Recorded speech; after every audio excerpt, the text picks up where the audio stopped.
And I was like, every story I hear about them, I like them more.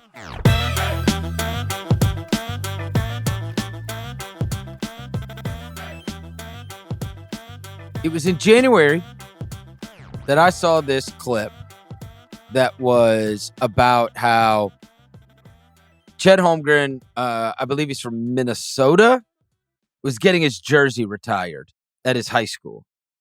And he's getting his jersey retired at his high school, and the whole team showed up. They all went. They all walked in, and they supported Chet at his high school ceremony, right? The whole team went to that. Yep. And it stood out to me as something cool. I was like, wow, that's cool. You know what I mean? It's not, teams do it for sure, especially if they're on road trips, but it's still cool that you get that kind of participation and you get that many guys going to somebody else's high school retirement. On Friday night, the night that I was at WWE SmackDown, my local producer, John Roser, calls games for the Memphis Hustle, which is the G League team. They were playing the Oklahoma City Blue. There's nobody at these games, okay? And he said the entire Oklahoma City team just walked in and they're sitting on the front row. And it was like, and like Usman Jing's playing for them and a couple other guys, whatever. And I just say this to tell you, like, you could see it on the court, and then there's two different examples of off the court of like this togetherness that they have as a group that I do think is something that's not necessarily tangible, but can matter a great deal. And I do think is very special when it comes to a very young team. It seems like they are legitimately friends. And I do think, and honestly, they've not had bad injury issues this year, so they've gotten a lot of minutes 2 years in a row together out on the court. But it does seem that they've got a very special group there. That and I'm saying, like, Gilgeous-Alexander's all in for them. And even when the last time that Memphis played there on the road, our social media guy told me, he sent me this picture, and it was like before the game, that Gilgeous-Alexander goes out like super early and works out. And then he walks over and he said, this dude just signed every single autograph. I mean, I'm telling you, Kevin, there were throngs of people. Throngs, like 6 deep, all through a section. He said he worked his way one by one and signed every single person's autograph. And I was like, every story I hear about them, I like them more. And then, you see what they did. It's not the biggest deal in the world for them to all go together to something. I'm just saying, I think it speaks to. It does matter, though, Chris. You're spot on. The chemistry aspect.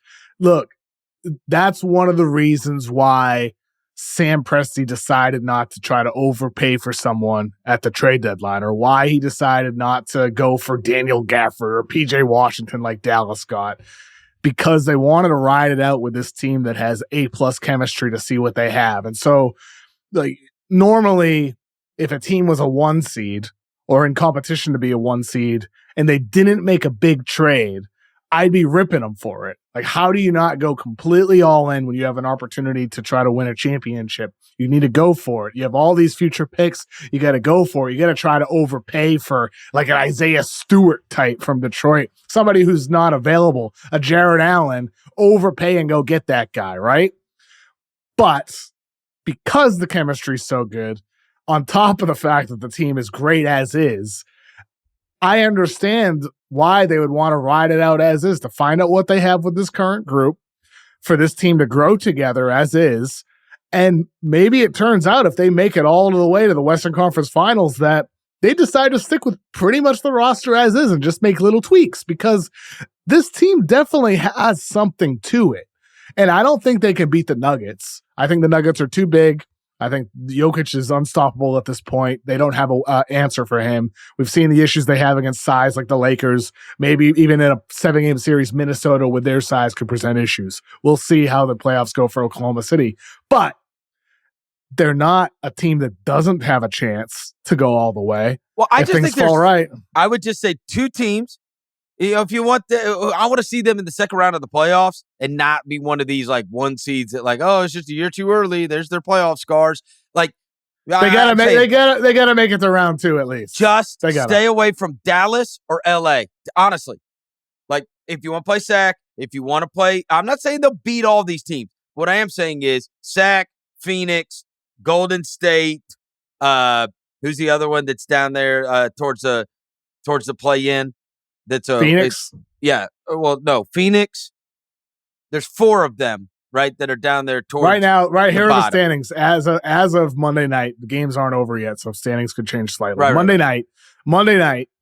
Pelicans are the 5 seed. They're a game and a half up on 3 teams: the Kings, the Mavericks, and the Suns. And then the Warriors and the Lakers are 3 games back from that group of 3 teams. Yeah. Okay. So I'd say Kings, Suns, or Warriors, and stay away from LA or Dallas. I mean, it's highly unlikely they would get New Orleans matched up with them at this point, the way seeding is. If anything, New Orleans is going to catch the Clippers. They're the 5. They're a game back from the Clippers right now.